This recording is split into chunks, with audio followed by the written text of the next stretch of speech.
Bienvenidos, yo también vendo a empresas una semana más, pedazo de estudio de lujo en el que estamos hoy. Por cierto, lo podéis ver en internet si lo necesitáis alquilar, está a vuestra disposición, te estoy haciendo publicidad. WeClick, pedazo de sitio molón. Tenemos un invitado de lujo, Javier Jordén, ¿cómo estás? Muy bien, encantado de estar aquí con vosotros.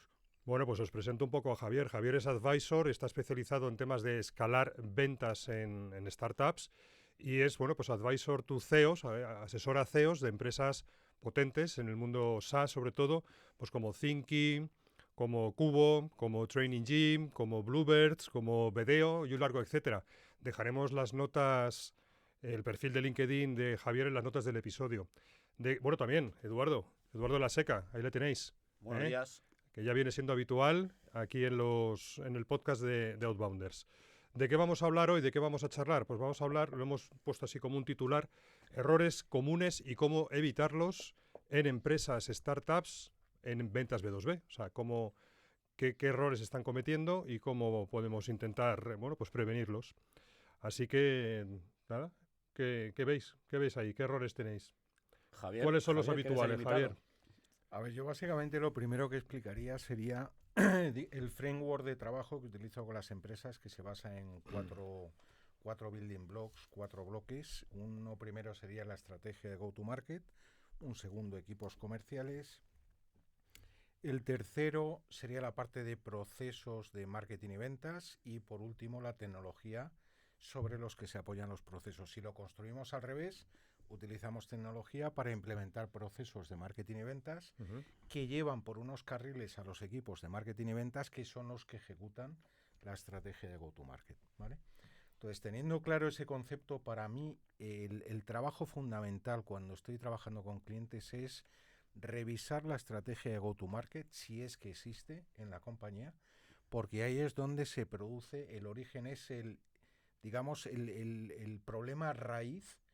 Luego las consecuencias de ese problema se pueden ver en muchos sitios, en el equipo comercial, en la organización, en procesos, en todo, ¿vale? Pero yo diría que ahí en la definición de la estrategia de go-to-market es donde encontramos la mayor fuente de problemas en todo lo que se refiere a marketing y ventas en B2B. O sea que el primer error sería no revisar tu estrategia go-to-market. O no definir.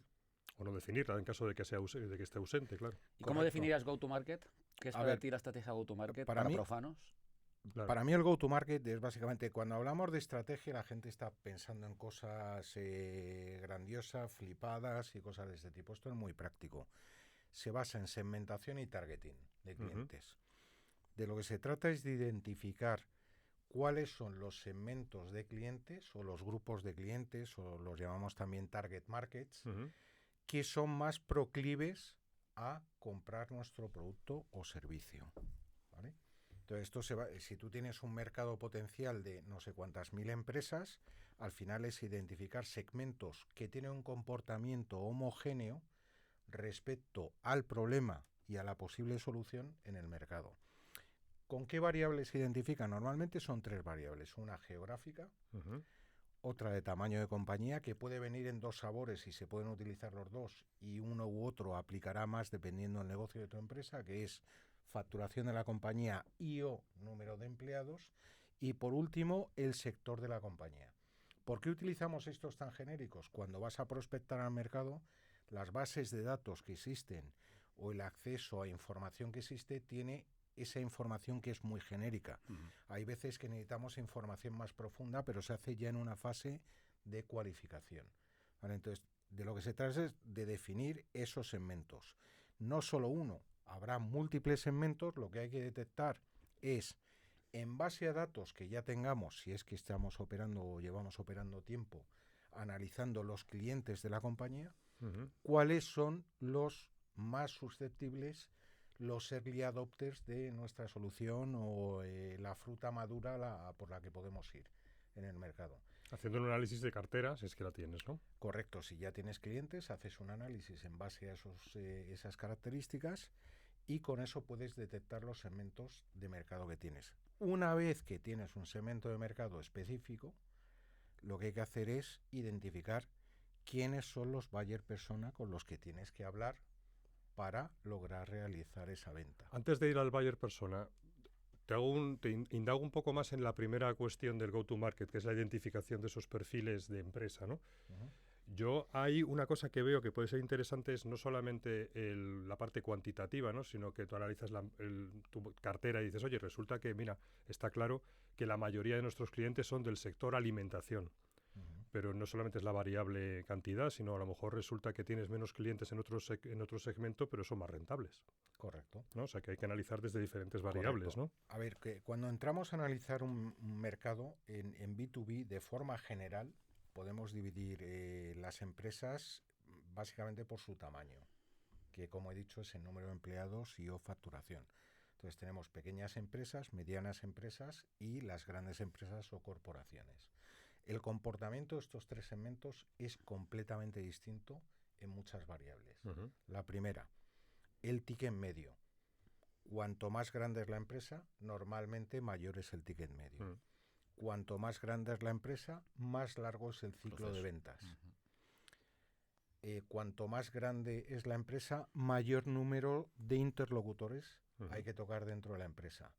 La venta es más compleja y la decisión por parte del cliente es más compleja porque suele ser una decisión colegiada, no es de una persona, sino que hay, digamos, como una agrupación de gente que participa en la toma de decisión.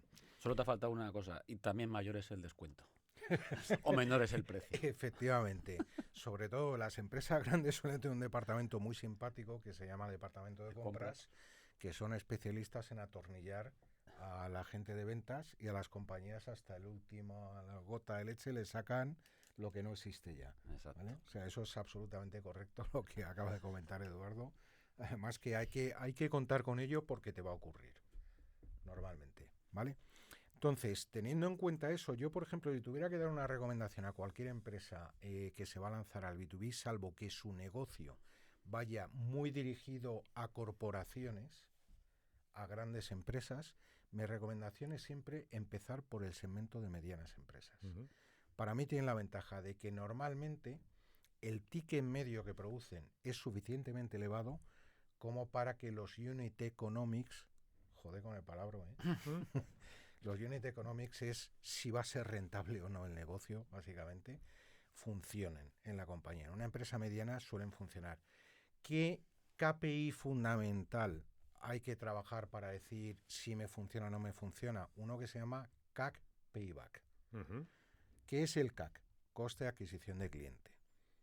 ¿Esto cómo se calcula? En un periodo de tiempo yo sumo toda la pasta que me he gastado en marketing y ventas en adquisición de cliente nuevo, ¿vale? Y marketing aquí son salarios, seguros sociales de los salarios, herramientas de software, campañas de publicidad, absolutamente todo. En ese periodo lo sumo, lo divido por el número de clientes que he captado y ahí tengo el coste de adquisición de cliente, ¿vale? ¿Qué es el CAC Payback? El coste de adquisición de cliente, el tiempo que tardamos en recuperar en base a los ingresos que nos dan lo que nos ha costado adquirir al cliente. ¿Por qué es importante el CAC Payback? Porque nos va a dar una indicación de la necesidad de financiación que vamos a tener en la compañía para el crecimiento. Si yo me voy a un CAC Payback de un mes, es decir, en un mes he recuperado lo que me he gastado en captar a un cliente, eso está muy saneado. Eso es, hay empresas que lo tienen y es una absoluta maravilla porque tú puedes crecer a saco, no tienes limitaciones. Ahora, me voy a un CAC Payback de 12 meses. Quiere decir que cada cliente nuevo que yo intento adquirir o que adquiero, tengo que estar financiando durante 12 meses el coste. Esto es muy frecuente en SaaS, por ejemplo. Sí, sobre todo dependiendo de la complejidad del producto. Porque te están pagando periódicamente, no de golpe como una licencia de software. Correcto, depende de cómo esté estructurado el pricing. Por eso también en el pricing se estructuran, este es el precio si lo pagas mes a mes y este es el precio si lo pagas de golpe. Y además ahí también hay que tenerlo en cuenta a la hora de la estrategia go-to-market, porque si tú tienes un coste de adquisición del cliente muy alto, o dicho de otra manera, si tienes un ticket medio por venta muy bajo, tienes que medir mucho cuánto te puedes permitir gastarte en esa adquisición del cliente. Correcto, ¿no? correcto. De hecho, uno de los errores que me encuentro muy habitualmente es empresas que arrancan con una estrategia de marketing que es el marketing de pago. Ujú. Básicamente se van a Google, invierten en campañas de Google y les empiezan a entrar leads. ¿Qué ocurre con Google cuando trabajas en el mercado B2B? Que las empresas que te retorna Google fundamentalmente son empresas pequeñas Ujú. o muy pequeñas, pymes y micropymes, ¿vale? Estas empresas corresponden a la capa que hemos dicho baja de la pirámide de empresas. Tienen un ticket pequeño y el error viene a continuación. Me está llegando eso por inbound y yo meto gente para atenderlo. Ujú. Mi coste de adquisición de clientes se dispara Claro. y meto a la compañía en una situación de irrentabilidad Ujú. a largo plazo. Es decir, tengo un CAC payback larguísimo. Hay veces y hay situaciones, y me he encontrado casos, donde al cabo de años todavía no se ha recuperado el CAC de la compañía, con lo cual, si tú sigues haciendo Una eso, catástrofe. es como darte con la cabeza contra un muro, o sea, hasta que sangres y te revientes la cabeza. Está claro. Javier, yo tengo una pregunta sobre el tema de la estrategia de go-to-market que hablábamos, que es el principal problema que tienen las empresas. Algo muy recurrente que pasa con startups, ¿no? Hacer un análisis de tu cartera es, y todos lo sabemos, la mejor herramienta para ver dónde estás teniendo éxito y replicarlo y buscar similares, pero ¿qué pasa con las startups que empiezan de cero, ¿no? Que de repente no tienen ni un track record, no tienen ni un cliente? ¿Tú qué piensas que es mejor? Eh, ¿Lanzarse a por todo y después ver en qué segmento están teniendo más éxito, enfocarse en uno, hacer una hipótesis y profundizar en ese segmento, en dos, hacer un market research previo, invertir dinero en una investigación de mercado? ¿Qué piensas que es mejor? Cuando no hay histórico. A ver, empezaría por otra parte, que es cuando están empezando a vender, me encuentro en situaciones donde lo que hacen es montar un equipo de ventas. Y ahí es error grave, ¿vale? No puedes escalar comercialmente una cosa que no sabes Si se a vende. quién le interesa ni si se vende, Ujú. ¿vale? Entonces, es el periodo que se llama el Founder-Led Sales, es decir, las ventas realizadas por los fundadores de la compañía. Mensaje a todos los ¿Vale? founders B2B del mundo. Entonces, Pues sí, mira, está muy Vender. bien. hasta que no detectas que tienes un nicho de mercado donde has conseguido un buen puñado de clientes, 15 o 20 clientes, no debes escalar. Ujú. Segundo problema, cuando eso ocurre, empiezan el escalado. ¿Y qué es lo primero que hacen? Contratan un sales manager. Error, Ok, ya van 3, ¿eh? ¿vale? Lo que hay que contratar es, si necesitas dividirlo entre SDRs y account executives comerciales, deberías de contratar en la medida que financieramente puedas 2 SDRs y 2 account executives. ¿Por qué 2 y 2? Ujú. Primero, por no generar una dependencia, es decir, si contrato uno no me funciona, arranco de cero. Ujú. Segundo problema, si no lo hago así, no puedo hacer un benchmarking entre ellos. Ujú. ¿Qué está funcionando y qué no está funcionando? Ok, ¿Vale? claro, porque puede estar funcionando por varias variables. Una de ellas es la propia persona. ¿Vale? Entonces, Si es buena o mala. si empiezo como founder y soy el founder o somos los founders los que estamos saliendo a vender, inicialmente deberías de tener una hipótesis porque tú has montado la empresa para solucionar un problema y puedes tener, aunque sea una sensación, es decir, ¿quién creo que tiene este problema? Entonces yo me iría a hablar con clientes que creo que tienen ese problema a verificar si realmente lo tienen. Y aquí hay que tener cuidado con el tema de la consecuencia de ese problema. Si la consecuencia del problema es grave, la intención del cliente por solucionarlo será muy elevada.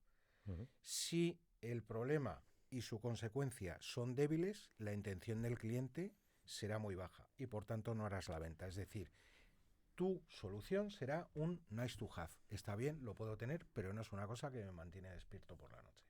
Claro.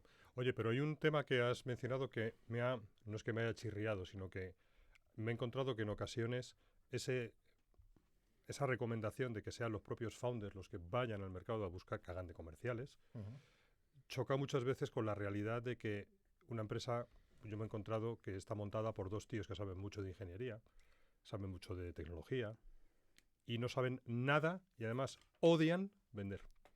Pero si es que vender es hablar. con la gente. Pero Cuéntaselo sobre tú a todo, ellos. sobre todo no es hablar, es preguntar. Ya. Preguntar. Pero Entonces, te encuentras, no os encontráis con esa dificultad que a veces los founders, que son los que tienen que... Los que han montado Gente la de empresa, producto que no es pues, que deteste vender, es que lo ve de segunda no, clase. incluso que lo detestan. Todavía o sea existe, que, por desgracia. es que esto de vender, es que esto de coger el... Es que les cuesta horrores, ¿no? mira, Es un problema. Estaba esta semana, estuve hablando con una persona que me llamó, que conocí en un curso de una historia y quería hacer una cosa parecida a la que hacemos nosotros, que es asesorar a startups, pero no en la parte de ventas. Estaba asesorando en la parte de gobierno corporativo. Okay. Obviamente, con el conocimiento que ya tenemos, la experiencia que tenemos con startups, yo le di una serie de indicaciones. Pero si no hubiera hablado conmigo, esa persona probablemente se iría a startups y se iría a startups en early stage y debería estar hablando con los fundadores. Y al hablar con los fundadores le tendría que preguntar, oye, el gobierno corporativo, y más específico, ¿qué significa gobierno corporativo? ¿Es un problema para vosotros? ¿Cuál creéis que sería la respuesta? Ni de coña. Claro, dirían. ¿Dónde le duele? Ilústranos. En las ventas. Como siempre. ¿Vale?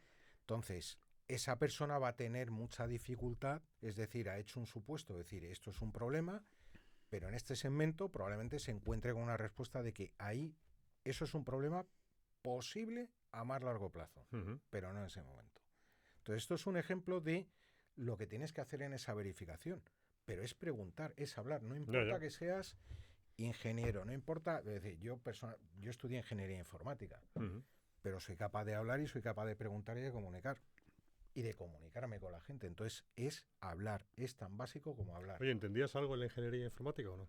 No, estaba todo el día copiando. Yo igual, yo es que no entendía nada. Yo hice industriales, pero tampoco entendía nada. Estaba todo el día copiando o en el bar jugando al mus. Me hice un máster. Oye, conclusión. Los productos no se venden solos, que esto es una cosa que no entienden muchos ingenieros founders. Y yo siempre pongo el mismo ejemplo, ¿no? El icono, Steve Jobs, era un vendedor del copón.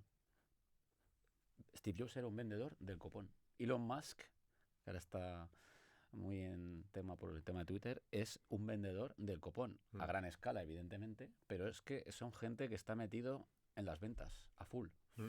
Y eso Sí, hay que convencerse de... Fíjate que aquí depende, o sea, llega un momento de cuando tienes un top of mind, una imagen de marca impresionante, el producto puede llegar a vender solo. Y yo tengo la experiencia de cuando trabajé en InfoJobs. InfoJobs era como tenía un top of mind de alrededor del 70%. Evidentemente, la pequeña y mediana empresa se planteaba, oye, tengo que contratar a alguien, ¿qué hago? Pues voy a publicar un anuncio en InfoJobs. Se metían en la web, pagaban con su tarjeta de crédito y compraban. Pero para llegar ahí... Efectivamente, o sea, en startup al arranque eso no es posible. Por eso también es desaconsejable meterse a la capa más baja de empresas. Y vuelvo a recomendar la parte media. En el tema de Steve Jobs, a mí me gusta un tema que hizo este hombre cuando sacó el iPod, que es flipante, porque normalmente nos encontramos otro error, vendedores de funcionalidades. Este es el peor comercial que puede existir, porque al vender funcionalidades, si hay alguien que también está vendiendo un producto parecido al tuyo, el que va a comprar empieza a comparar funcionalidades, algunas tuyas son mejores, otras son peores. ¿En qué acaba esto? Guerra de precios. Va a vender el que venda más barato. ¿Vale? Jobs, cuando sacó el iPod, que dijo, mira, el iPod no es un dispositivo con una pantalla de no sé cuántas pulgadas, con no sé cuántas cositas, de tantos colores, no sé qué. 1000 Efectivamente. songs in your pocket. 1000 canciones en tu bolsillo. Sí. Fue demoledor. Fue a por a solucionar el pain. Claro, acordaros de que por aquel entonces que teníamos los que ya peinamos canas, el típico MP3, el chunguero o el Discman, 12 canciones. Que te entraban 12 canciones. O un Walkman. Y llega este tío y te dice, Pain, estás hasta los huevos de escuchar las mismas canciones. 1000 canciones en tu bolsillo. Fue Ahí brutal. está. Sí. Entonces, por eso te digo que también los mensajes por eso era un buen vendedor. Van dirigidos, yo, bueno, ya no me acuerdo. Las que van dirigidas al pain directamente son las que esas aproximaciones suelen tener más éxito. No, yo creo que ya hemos comentado un Y eso nos lleva también, volviendo para atrás, a la otra parte que nos quedó o que te quedó por un poco concluir, que iniciaste de la estrategia de go-to-market, que es buscar a tus interlocutores clave. Correcto. Ahí vamos. Una vez que tú tienes un target market, un segmento de mercado, y dices, empresas de este tamaño en este sector en España, por ejemplo. Ahí ya tienes que buscar, dependiendo de cuál sea el producto o servicio que estés vendiendo, tienes que buscar quiénes son los interlocutores con los que tengo que hablar. Y aquí vuelvo a recalcar, cuanto más pequeña es la empresa, menos interlocutores. Exagerando, si es muy pequeña la empresa, te vas al dueño o al director general de la empresa. Si me voy a una multinacional, no voy a hablar con el CEO de Santander prácticamente ni de coña. ¿Vale? Entonces tengo que hablar con mucha gente que está en la estructura por debajo y que toma una decisión colegiada, conjunta. ¿Vale? ¿Cuál es el error más frecuente que te encuentras ahí, en esta parte de la estrategia de automarket, en cuanto a los buyer personas? Pues primero que desconocen quiénes son los buyer persona con los que tienen que hablar.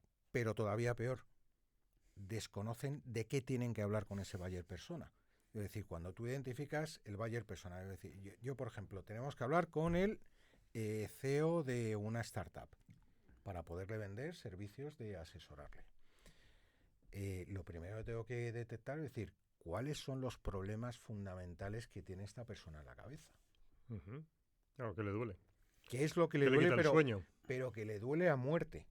Es decir, que está dispuesto a hacer lo que sea por solucionar el problema. Y se me ocurren dos fundamentales para una startup: ventas y financiación. Yo te digo que cualquiera que esté en el mercado ayudando a esta gente con un track record de hacerlo bien, ayudándoles a crecer en ventas y o a solucionar temas de financiación, va a tener éxito porque está tocando esos problemas. Y si habla de esos problemas, vender no es hablar de nosotros, es hablar del cliente. Entonces, o sea que, lógicamente, tu producto o servicio tiene que tener una solución hacia un determinado problema correcto. Pero no siempre puedes encajarlo a financiación o a ventas. No siempre, o sea, eso cada producto y servicio tiene una situación. Su historia. Pero yo he puesto eso como ejemplo únicamente. Pero yo tengo que saber con quién tengo que hablar y de qué tengo que hablar. Y de qué tengo que hablar son los problemas que le duelen enormemente y que quiere sí o sí buscar una solución lo antes posible.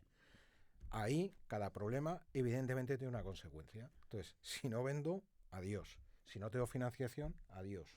Con lo cual ya estás viendo ahí la gravedad del problema y, por tanto, la intención de solucionar el problema. ¿Vale? ¿Qué está haciendo? Otra cosa que hay que saber. ¿Qué está haciendo ahora mismo para solucionar los problemas? ¿Está haciendo algo? Igual no está haciendo nada, igual está haciendo otras cosas. ¿Tiene conciencia de necesidad? Sería otra cuestión. Bueno, obviamente, pero eso lo vas a descubrir rápidamente si te pones a hablar con esa persona y le preguntas cómo van con respecto a las ventas o cuánto runway de caja les queda. ¿Vale? A continuación, ¿qué haces? Dices, bueno, frente a estos problemas, ¿cómo mi solución soluciona los problemas? ¿Cómo es mi solución? A continuación, propuesta de valor. ¿Qué es la propuesta de valor?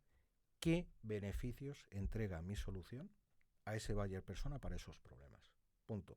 Y por último, ¿qué es lo que me hace único y distinto? Y esta es la construcción de la base de la comunicación con esos buyer persona. Y esto hay que hacerlo por buyer persona. Muchos buyer persona tendrán muchos puntos en común, es decir, te valen para uno y para otro, pero serán específicos. Por ejemplo, buyer persona distinto. Un director comercial que utiliza una herramienta de prospección y los SDRs que utilizan esa misma herramienta de prospección. Los problemas que ve el SDR son completamente distintos de los que ve el director comercial.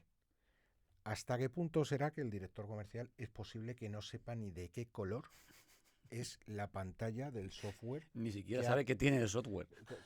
Que lo ha comprado, claro, ¿vale? Ser. Sin embargo, los problemas del usuario son del día a día. Es decir, oye, tío, que es que cada vez que quiero lanzar un email y traquearlo, me tengo que ir al Gmail, hacer un corta y pega, pasármelo aquí, no sé qué, no sé cuánto. Entonces, hay que entender los problemas de cada uno de ellos. Ese es un grave problema que vemos todos, ¿no? No conocen sus buyers, no conocen los problemas de cada buyer y van con un messaging genérico igual para todos que no funciona. Oye, hemos hablado mucho de la estrategia de go-to-market, pero me gustaría ir a por otro de los 4 topics, que es el equipo. Vale. Otro tema candente. Pues sí. ¿Qué problemas? Bueno, te iba a decir qué problemas ves en el apartado equipo, pero te voy a hacer una pregunta que hace recurrente. Pasa la fase previa, el founder ya ha conseguido 15 o 20 cuentas, es un founder de los que nos gustan, que vende, y tengo que contratar al primer vendedor de la empresa. Clásica pregunta, ¿no? ¿Contrato a uno que ya trae muchos contactos en el sector de mis clientes? ¿Contrato a un joven con ganas? ¿Contrato a quién? A uno que haya demostrado que sabe vender a cliente nuevo. Me importa un pimiento si trae contactos del sector, porque eso se agota rápido. Y me da igual si es joven, viejo, hombre, mujer, la religión que profese, me da igual. Que tenga experiencia vendiendo a cliente nuevo. Entonces, claro. Y ahí está otro de los errores. Contrato a gente que no tiene ninguna experiencia, son junior. ¿Y quién los va a formar? El CEO que no tiene experiencia de ventas, aunque haya vendido unas cuantas unidades, pero no tiene experiencia de ventas. Entonces, creo que lo fundamental es trabajar en una estrategia mixta. Experiencia mezclada con juventud. Claro. Igual, el que tiene la experiencia tiene menos energía o tiene menos ganas ahora mismo, pero eso lo puede poner alguien junior. Necesitas a un hunter, ¿no? A un cazador. Aquí pasa mucho que te encuentras con gente que dice, voy a fichar a uno que viene de tal superempresa, porque se le presupone una serie de habilidades, procesos que ha adquirido en esa gran empresa. Y dices, pero ¿cómo vas a llevar a alguien de una empresa tan estructurada, con tanto branding, a una empresa que no conoce a nadie, que tiene que empezar desde cero, ¿no? Yo siempre he pensado que el perfil idóneo es, a ver, que me gustaría saber tu opinión, es un emprendedor que haya emprendido un proyecto, que haya empezado a vender y tal vez se haya dado el golpe por motivos X, financiación, product market fit, etcétera, ¿no? Pero yo creo que un perfil emprendedor que haya ya experimentado lo que es vender a clientes, si es que le gusta, puede ser un buen primer vendedor. ¿Cómo lo ves tú? Yo lo primero que buscaría es un perfil, como bien ha dicho David, de hunter. Porque aquí hay que tener mucho cuidado con los perfiles que encontramos en ventas. Hunter es aquel que se dedica o es un especialista en adquisición de cliente nuevo, y un farmer es aquel que se dedica a trabajar con clientes que ya son clientes de la compañía en venderles más cosas o más cantidad de lo que ya han comprado. Es decir, en sacarle todavía más partido. Las características de estos vendedores son absolutamente distintas, completamente distintas. Un hunter huele a la sangre y va a cuchillo. O sea, va a matar. A un hunter le dejas con las mismas cuentas durante no sé cuánto tiempo y se pierde a la compañía o se aburre como una mona. Y tiene carácter. Entonces, yo lo que buscaría sería un hunter. No sé si tiene que ser founder o no founder. Tiene que ser alguien que haya demostrado que se dedica a eso y que tiene un registro de éxitos, podemos pedir referencias, donde ha sido capaz de captar no sé cuántas empresas en no sé cuánto tiempo. Y ha sido capaz de hacerlo. El sector se aprende. La solución se aprende. Todo eso se aprende. Lo que es más difícil aprender es cómo entro en la empresa, cómo establezco el contacto en la empresa, cómo soy capaz de preguntar de forma profunda para encontrar los pains gordos y ser capaz de estructurar una solución, porque a lo mejor lo que tenemos no es una solución monolítica, son piezas, como piezas de Lego para construir la solución que resuelve ese pain del cliente. Eso es lo que yo buscaría. Y haría, vuelvo a insistir, la mezcla, alguien con más experiencia y probablemente alguien más junior. Qué difícil es encontrar un buen hunter, porque todo el mundo al final quiere ser farmer. Este es uno de los problemas que hay, ¿no? Claro. Ese déficit eterno que hay en el mercado de buenos hunters, porque perciben que el paso lógico, que yo no lo entiendo, es ser farmer. A ver, el farmer históricamente ha sido como el cementerio de elefantes de los buenos hunters, porque llega un momento que te agotas, te cansas, claro, tal igual. Pero, vamos, el mercado te lo dice, los hunters cobran muchísimo más dinero, sobre todo en variable, que los farmers, pero estratosféricamente. Debería de ser así, pero pasa siempre. Esto es un debate, ¿no? Y las empresas Mensaje a los hunters del mundo. Si eres buen hunter, sigue siendo hunter. Y mensaje a las empresas del mundo. Si tienes un buen hunter, págale. Claro. Además, Claro, págale porque depende. te trae negocio. Te trae negocio, es que claro. es impagable eso, ¿no? Alguien que trae buenas oportunidades al pipeline no abunda. No, ¿Por qué es lo tienes más que difícil. pagarle el salario mínimo de un junior a alguien que es hunter si alguien puede ser bueno siendo hunter y senior? ¿Por qué? Bueno, es que tú tienes que cuidar a tu talento y dirigir tu talento hacia donde más rinde para el beneficio empresarial. Al final es una cuestión de... Es Pero un es cambio de verdad paradigma que hay que hacer. Que que no, hay no como se hace, una ¿no? especie de tendencia, ¿no? De sesgo a seguir una estructura que no tiene por qué tener lógica. Parece que todo el mundo tiene que entrar siendo hunter, pasar a ser closer, farmer y luego jefe de equipo. Claro, es que Parece depende. que esto es la guía del rebaño para todos y yo estoy totalmente contra eso. A ver, Yo también, yo lo sí, que creo es pero- que tampoco hay, o sea, no hay que mirar las cosas como esto es blanco o negro. Depende de la situación. Hay distintas soluciones. Ahora quiero cambiar un poquito el tema, la parte de equipos, a lo que decíamos, por ejemplo, Hunter y Farmer. Si yo lo que tengo delante es un negocio de consultoría, la separación entre Hunting y Farming no tiene ningún sentido. Porque para hacer consultoría, sobre todo en corporación, a clientes corporativos, es tan difícil entrar y establecer la relación que una vez que has hecho la venta, traspasarle la cuenta a otra persona genera un roto Se pierde. bestial. Mm. Entonces, ¿qué se suele hacer ahí? Es una persona que mantiene la relación a lo largo de toda su vida, ¿vale? Con el cliente, y lo que lleva es un equipo detrás que va apoyando tanto en la prospección y en la consecución de la venta para luego trabajar con otro equipo que lleva la ejecución de lo que Claro. tienen que El hacer. socio de toda la vida, ¿Vale? ¿no? De la consultora. Entonces, hay muchas Sí. veces que cuando estamos hablando de venta a corporaciones, hay que pensar qué tipo de cliente tenemos y qué tipo de solución estamos vendiendo para tomar una decisión correcta de ¿tengo que separar Hunter y Farmer o no? Mm. Y a lo mejor lo que necesito son gente de preventa, lo que en tecnología se utilizaban los ingenieros de preventa, la fase de venta, Mm. y luego gente de apoyo en el delivery del servicio. Claro. Y en ese tipo de empresas es a lo mejor donde tiene sentido empezar por alguien. Fíjate, es que también, claro, depende, hay tantos grises, depende de la casuística. Tú imagínate que tú tienes una solución de software enfocada a la gran cuenta. Pues a lo mejor tienes que contratar a un farmer directamente. ¿Por qué? Porque ya te trae una serie de cartera de clientes que ya debido a que él Cliente los gigante conoce, puede ser. ¿sabes? Pues Sí. te puede facilitar que de golpe te entren 4 o 5 clientes. Pero vamos, yo creo que en general tiene más lógica en la mayoría de las empresas que se dirigen a un mid-market empezar por contratar un hunter, un tío que sepa cómo entrar, vamos. Totalmente de acuerdo. Y podemos hablar de otro error que también nos encontramos habitualmente. Es decir, aquí es como las fórmulas mágicas. Vamos a montar un sistema de predictable revenue con SDRs y con account executives. Tú llegas allí y dices, bueno, ¿qué es lo que vendéis? Vendemos fruta a restaurantes. Ticket medio. Pero ya no con el ticket medio, es decir, entonces, ¿y cómo lo estás haciendo? Bueno, pues tengo un SDR que llama al restaurante, identifica que realmente está comprando fruta, obvio, pues si no, no sé cómo va a hacer fruta y verdura, no sé cómo va a hacer la comida. Y, bueno, pues le monta una reunión a una account executive. Y dices, es que esto no tiene sentido.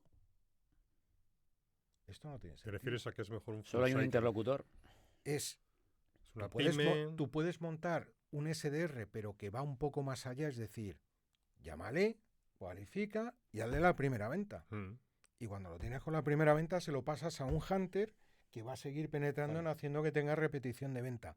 Y cuando ya lleve mucha repetición de venta, se lo puedes pasar a un farmer. Claro. ¿Vale? Pero a lo que voy es que no es magia SDR más account executive. Es una situación donde hay que evaluar en cada negocio. ¿Cuándo No hay una sería fórmula recomendable ese esquema de división, hiperdivisión del trabajo? A ver, ¿Ves justo algún escenario donde... te lo respondo casi al revés. Cuando implementaría un comercial que lo llamamos de ciclo completo, full cycle, es decir, que es capaz de hacer la prospección y la venta, es en situaciones donde el producto que estás vendiendo es muy transaccional, es muy sencillo. El proceso de venta, en 2 interacciones, estar cerrando la venta. Es a empresas de un tamaño relativamente reducido. yo ahí el planteamiento es no divido la función. Ahora, si lo que estoy vendiendo es un producto relativamente complejo, hay que hablar con muchos interlocutores, tienes muchos touch points con distintas personas. Entonces, en ese caso, creo que la separación de funciones eficienta muchísimo el proceso de venta y lo hace más efectivo. Y aparte de una cosa muy sencilla, en esa situación, si un hunter, que hemos dicho antes, que están hipervalorados, que se les paga bastante bien, si le dedicamos a hacer prospección, es decir, la llamada a puerta fría, el establecer el primer contacto, primero que no les gusta nada. Y como no les gusta nada, les aburre, no lo hacen bien. Segundo, si les tengo haciendo eso, cada contacto, cada prospección me está costando una pasta. Claro, porque el tío tiene un sueldo alto y no puedes dedicarlo a... Utiliza a alguien que está iniciándose en su carrera profesional en el mundo de las ventas para que haga esa parte de prospección, tiene un reto profesional y tiene una carrera profesional que puede saltar ahí o saltar a una labor de management o cualquier otra. Pero ya estás ganando una eficiencia en cuanto al coste de la prospección y por otro lado estás poniendo a una persona que tiene ganas de hacer eso y tiene ganas de mejorar y no estar metiendo a una persona que es que eso le revienta y no lo quiere hacer. Hay un tema de equipo que hemos tocado de soslayo por pasar luego ya a otro topic, la pasta, the money, salario. ¿Cuáles son los errores que más ves en temas de remuneración en las startups, scale-ups, B2B? ¿Es el tema del fijo? ¿Es cómo hacer el variable? ¿Es poner objetivos inalcanzables? ¿Es vincularlo solo a ventas, a oportunidades? ¿Qué ves? Este tema da para estar aquí lo que queramos. Habrá que volver. Habrá que, Lo que habrá que ir queramos. repitiendo. En esencia, te voy a pedir síntesis. Vete al pain point. A ver, El variable suele ser un tema... Abramos la manzana del variable brevemente. lo primero que hay que... los salarios de las distintas funciones en cualquier posición los marca el mercado. Primer punto. ¿Vale? Pero ¿qué es lo que te fija el mercado? O la compensación total, es decir, fijo más variable, o por lo menos te está marcando el fijo. Y entonces tú ahí puedes tener una decisión como compañía de establecer tu posicionamiento. Yo me voy a posicionar en la mediana, o me voy a posicionar en el cuartil más alto o en el cuartil más bajo. Entonces, depende de la agresividad. Lo que te ocurre es que normalmente hay una posición alrededor de la mediana, pero luego para rebajar el coste total o el salario total, lo que hacemos es reducir mucho el variable. Entonces te encuentras con gente en ventas que no tiene una zanahoria de un tamaño suficientemente gordo como para que esté pegando cuchilladas por la calle para conseguir un cliente. ¿Vale? Entonces, recomendación, no hace falta irse a modelos anglosajones más agresivos, que serían del tipo 50% fijo, 50% variable. Es decir, un comercial que esté cobrando de fijo 35.000 euros, un hunter debería ser capaz de, vendiendo, generar otros 35.000 como poco, en variable. Es una cosa. Ahora, ¿qué le pide el empresario a ese hunter? Sobre todo en SaaS, la productividad debería de ser el coste fijo más variable, más seguros sociales de esa persona, multiplicado por 5 en ARR, en revenue recurrente anual. Es decir, si yo le cuesto a mi empresa con todo, con fijo más variable, 50.000 euros con seguros sociales, yo debería generar en un año 250.000 euros de ingreso recurrente en un modelo de recurrencia. Esto es un best practice con benchmark a nivel americano.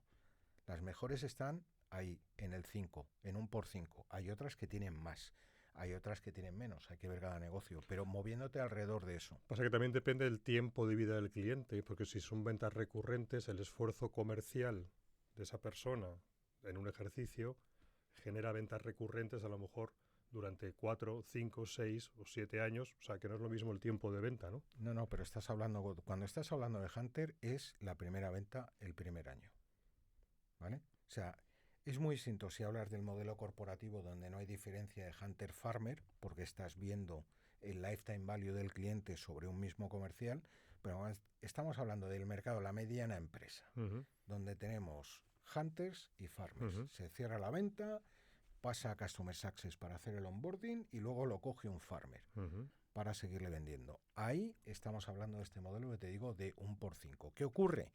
Cuidado a un recién empleado meterle 1x5 de golpe, es decir, tiene que haber un ramp up, un escalado, entonces tienes que a lo mejor empezar a pedirle 1x1, 1x2, 1x3, digamos como mes a mes, y llevártelo en un periodo de 4 o 5 meses o 6 meses aún por lo que tengas en tu compañía. Si la gente que llegue en tu compañía están en 1x3, no pases a pedirle 1x5 a todo el mundo. Claro. Bueno, yo creo que eso es una cuestión clave de pura lógica empresarial y yo creo que incluso más allá de empresarial. Nadie contrata a nadie si no espera que esa persona mínimamente se pague el coste que tiene. Pero es que mínimamente. Aquí lo que estamos pidiendo es, claro, que tiene que haber un multiplicador. ¿No? Correcto, pero es que... A mí por 5 me has dejado un poco helado, ¿eh?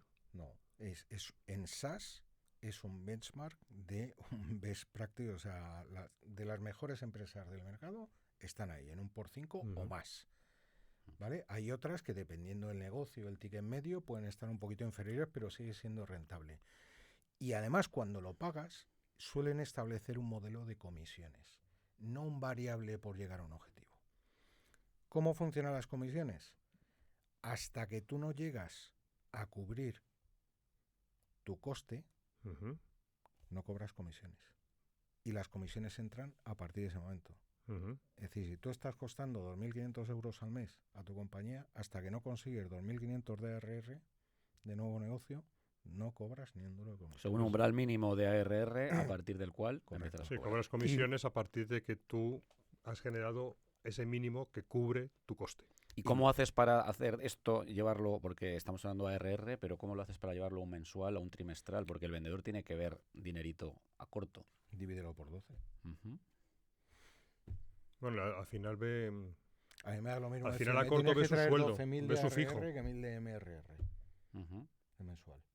Es exactamente lo mismo. Siempre y cuando supuestamente estés funcionando con contratos anuales. Ahí está. Efectivamente. El gran problema de estas cosas es cuando tienes un problema en lo que tú estás vendiendo a quien estás vendiendo y empiezas a tener un churn de clientes importante. Se caen en mitad, al tercer mes, al cuarto mes, al quinto mes. Entonces, ahí el sistema lo que sí tiene que contabilizar es cuando tú estás pagando las comisiones, si el cliente tú lo has pagado por el primer año y se da de baja en los primeros 6 meses, tienes que descontarle todo lo que no haya pagado. Claro. Y luego, siguiendo con el equipo, está esta figura que ahora se ha puesto tan en boga. Oye, a nosotros nos viene muy bien, sinceramente, que es la del SDR, Sales Development Rep, BDR. Hay un boom. Todo el mundo está a la busca y captura del SDR. Estáis en racha, amigos y amigas. ¿Por qué esta explosión? Bueno, básicamente... Son las empresas SaaS las que están tirando del carro, por cierto. Sí, porque es algo que ha empezado con... A ver, el que se inventó toda esta movida, uno de ellos fue Aaron Ross, que viene de Salesforce. El de Salesforce. ¿Vale? Y entonces ahí con el tema de lo que hemos mencionado antes del Predictable Revenue, el libro este famoso, que ahí se estructura, es decir, bueno, la parte del SDR, el Account Executive, todo eso.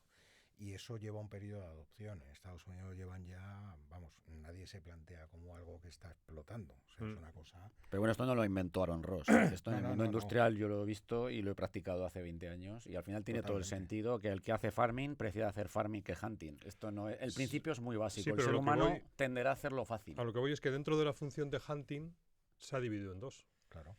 O sea, se ha hiperespecializado la división del trabajo. Dentro del hunting tienes al SDR y luego al Account Executive, que sigue siendo un hunter. Porque el hunter que lo hacía todo antiguamente lo hacía de la forma tradicional, que era llamada a puerta fría, visitas a puerta fría, poligonear, este tipo de cosas. Poligonear, qué gran verbo. Que ya no se hacen, o se hacen en algún sector todavía, pero porque igual tiene sentido que lo hagan, ¿vale? Pero se tiene que especializar la venta. Cada vez estamos utilizando más el online. Fijaros con lo que ha ocurrido en la pandemia. Ahora todavía hay mucha gente que le dices que vas a visitarla en persona y te dice que va de retro, que no quiero verte. Por ¿para qué? Entonces vamos a hacer videoconferencia o vamos a tener una llamada de teléfono. Claro. Entonces, requiere una especialización. O sea, requiere que la gente sepa cómo hacer su trabajo. Y un hunter que puede ser un excelente vendedor, puede ser un pésimo prospector Haciendo a prospección. día de hoy, Mm, con los cambios que ha habido en el mercado. mm. Entonces, por eso está habiendo esta explosión. Lo que pasa que hay una necesidad de formación. Os lo estoy poniendo a huevo ahora para que... Nos has hecho publicidad gratis. Outbounders.es, ahí para formar a tus SDR, ya lo sabes. Oye, hemos tocado ya dos de los 4 Y por cierto, y nos vamos a quedar sin tiempo. no sé cuánto llevamos. Pero llevamos bastante, Javier. De los 2 topics que nos quedan, ¿en cuál te quieres enfocar para tocar errores frecuentes? A ver, en el tema de procesos, y vosotros sois mucho más especialistas que yo en ese tema. Es decir, ¿cuántas empresas os encontráis que están haciendo prospección, es decir, que tienen SDRs y que no tienen definiciones de cadencias de prospección? ¿Qué es la prospección? Levanta el teléfono y llama a saco, a machete. Y soy Pepe y te quiero vender tal cosa. Y me dice, joder, que no me funciona o me funciona poco. Normal. ¿Cuántos mensajes de LinkedIn recibimos al día de gente que incluso en la petición de conexión no te preguntan nada y lo primero que te cascan es soy fulanito de tal y te quiero vender Su tal rollo. cosa? Pumba. Hablamos de qué vamos a hablar si yo no necesito lo que tú me estás proponiendo. Claro. ¿Vale? Entonces creo que ahí está digamos la gran oportunidad de establecer esos procesos. Ujú. Y aquí me voy a permitir, porque aparte de que es cliente mío, creo que ahora mismo es la mejor herramienta de prospección que existe en el mercado. Voy a hacer publicidad también. Bluebirds.com es el mejor SaaS de prospección. Es el mejor, para hablarlo claro, el mejor CRM para SDRs que hay en el mercado. Sí, sí. De largo, de lejísimos, porque te ayuda en tu día a día. No es un CRM que a todos los vendedores nos mata, que tenemos que hacer reporting para que los de arriba se enteren de más o menos lo que está pasando, sino que es una herramienta que te proporciona valor añadido haciendo tu trabajo. Está enfocada para no solamente para la parte de informes, pero sobre todo está enfocada para facilitarle la vida en el día a día al SDR. Y luego entras a la discusión. No, pero es Por que eso ya funciona. Haspo tiene cadencia, sí, pero es que no vamos de una funcionalidad. Vuelvo a lo mismo. Esto es una solución. Y es una solución para SDRs y para comerciales ahora mismo también. Sí, es decir, también. pueden entrar hasta el final de la cadena de valor en el ciclo de venta. Es una herramienta muy buena. Y además son de España, son de aquí, aunque nos escucha la gente de fuera de España. Son amigos y tenemos una filosofía compartida de ventas que es... Habéis participado vosotros en 2 webinars con ellos. Así es. ¿No? Sobre el tema de playbook de prospección. Lo podéis escuchar, lo tenéis bueno, supongo que obviamente en la página web de Bluebirds y también lo tenéis en la de Outbounders. Sí. Bluebirds se escribe BLWBIRDS.com. ¿Qué más cosas ves de errores en procesos? Hemos dicho la cadencia de prospección, no la tienen definida. ¿Y qué otros procesos ves que están por definir en la mayoría de las startups, scale-ups? Pues mira, hay uno que cuando ya te vas al caso más positivo, que es tengo cadencia, tengo los buyer persona, tengo estructurado el messaging, las preguntas, battle cards de competidores, etcétera, cuando hago la prospección. Y resulta que estoy agendando meetings a los account executives. Pero resulta que lo que le pongo es el meeting.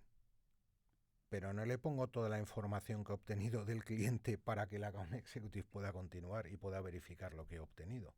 Entonces, lo que se llama el handoff de el SDR al account executive es otro sitio. Es otro proceso muy interesante que hay que hacerlo bien. Donde veo cantidad de problemas. De hecho, para mejorar siendo SDR, una de las recomendaciones que yo hago es intenta asistir en la medida de lo posible a reuniones que hayas cerrado tú con un account executive, porque vas a ver lo que pregunta el account executive y te vas a dar cuenta de que hay cosas que las podrías haber verificado o preguntado tú y podrías dejar entregadas, que le permiten al account executive hacer un trabajo mejor, de más calidad e incluso acortar el ciclo de venta. Mira, a mí se me ocurren otros 2 procesos, eso es muy interesante. A mí se me ocurren otros 2 procesos que suele haber fricción. Uno de ellos es definir claramente cuáles son los criterios de cualificación, hasta dónde tiene que llegar el SDR y dónde tiene que recogerlo el Account Executive, porque a veces ahí hay discusiones entre los equipos. Los AE dicen, vaya reuniones que nos pasáis, no tenéis que cualificar hasta aquí. Claro, y el SR dice, hombre, macho, para eso te hago yo la venta. O sea, marcar esa frontera es interesante. Y otro proceso que también creo que es muy interesante es el de definir bien la gestión outbound de los leads que vienen de marketing. ¿Vale? Muchas veces, incluso yo creo que antes de meterte a abrir nuevas cuentas, oye, pero si tienes aquí una montaña de leads que te están llegando y no los estás gestionando. A ver, yo ahí entraría en varias cosas. Lo primero, si tienes suficientes SDRs y tienes suficiente volumen de inbound, la primera medida es separa SDR de inbound de outbound. Es un trabajo completamente distinto. SDR de inbound le llega al contacto y lo que tiene que hacer es cualificar. Regla de oro. Un lead de inbound hay que atenderle a los 5 minutos de haber registrado como muchísimo. Yo siempre pongo este ejemplo. Es como si tú te has gastado una pasta en publicidad para que alguien venga a tu tienda de la calle, entra por la puerta de la tienda, no le haces ni puñetero caso, se pira y luego estás 7 días persiguiéndole para verle. Oiga, sales corriendo detrás del cliente. Pues oiga. esto es lo que hacemos en online. Claro. Puntualización, Javier. Lead inbound no son todos iguales. Estamos hablando, supongo, de los leads hot. Es decir, te piden la demo, te piden la reunión, porque tenemos leads inbound de me bajo un recurso de tu web y te dejo mis datos. Pero que hay gente que se pasa por exceso. Claro. Se piensa que eso es una señal de compra. A ver, lo primero es clarificar qué es inbound y qué es outbound. Inbound es cuando es el prospect o el posible cliente el que se pone en contacto con nosotros o solicita hablar con nosotros. Outbound es cuando nosotros damos el paso. ¿Qué ocurre? Que puede ser un outbound de puerta fría, de no me conocer de nada, te llamo, apelo y ya está. O puede ser un outbound templadito, que es lo que empiezan a llamar midbound, por ahí. Es decir, se ha descargado un documento, ha reaccionado a 3 o 4 posts y yo decido hacer outbound sobre esa persona porque tengo más posibilidades de que, oye, te llamo de tal, sí, he visto que reaccionaste a este post que hice, he visto que te... ¿Sabes? Está claro. Entonces, es esa la cuestión. Me voy antes, fíjate, el error más grave que estoy viendo en más compañías es el nivel de inversión en investigación de mercado, market research, es próximo a 0 en casi todas las compañías. Y esto, cuando haces outbound, es absolutamente clave porque es el origen de todos los males que ocurren ahora. Define Market Research para la audiencia. Market Research es una función que lo que tiene que identificar son nombres de compañías y a veces incluso de las personas a contactar dentro de esas compañías que corresponden a un target de mercado sobre el que yo quiero hacer outbound. Claro. ¿Vale? Es muy distinto coger a un SDR y decir... Búscate la vida. Ponte a llamar, es como mandar a un ejército allá a la trinchera y decirle, dispara todo lo que se menea. A coger al SDR y decir, no, mira, te voy a decir los nombres y apellidos a los que tienes que disparar. Claro. Y hacer un tracking de cuál es el resultado que estás obteniendo. Tenéis ya en el podcast 3 episodios sobre el tema de Market Research, por si queréis revisarlos. Pero es una figura fundamental. Para mí es absolutamente fundamental. Se obvia en muchas ocasiones el nivel de presupuesto que se invierte en este tipo de función es muy bajo, no porque haya una persona que se dedique o no, sino presupuesto de realmente hacer estudios e investigación de mercado. Porque además el Market Research tiene una responsabilidad total de ver qué está pasando en el funnel de ventas aguas abajo para llevarse feedback y saber lo que tiene que hacer él a nivel de investigación de mercado, aguas arriba. Claro. Es decir, si yo estoy proporcionando listados de posibles clientes y veo que aguas abajo eso no lleva ningún resultado, lo normal es que yo corte ese grifo y me dedique a meter otro tipo de agua en el funnel. Está claro. Para mí es un indicador claro de si una empresa hace outbound o no, es esta figura, existe o no. Porque lo que nadie entiende hasta que no se pone manos a la obra es el trabajazo que es generar listas de empresas, y ya no hablo si bajas a contactos. Si no existe esta figura, es muy probable que esta empresa no está haciendo outbound. O lo hace esporádicamente a 4 contactos que se le ocurren a alguien y lo que están haciendo es solo atendiendo los leads inbound. Es que es una pesadilla lo de buscar las personas, los datos de contacto, ordenar las listas, que bueno, es la leche. Mensaje a founders, esto es un Mensaje trabajo. a Founder, ya sabéis.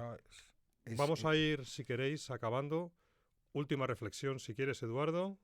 Y la última, y tú rematas con lo que consideres que tienes que rematar en cuanto a consejos. Pues hemos hablado casi de todo, de tecnología nos ha faltado, pero lo hemos tocado de soslayo con los procesos.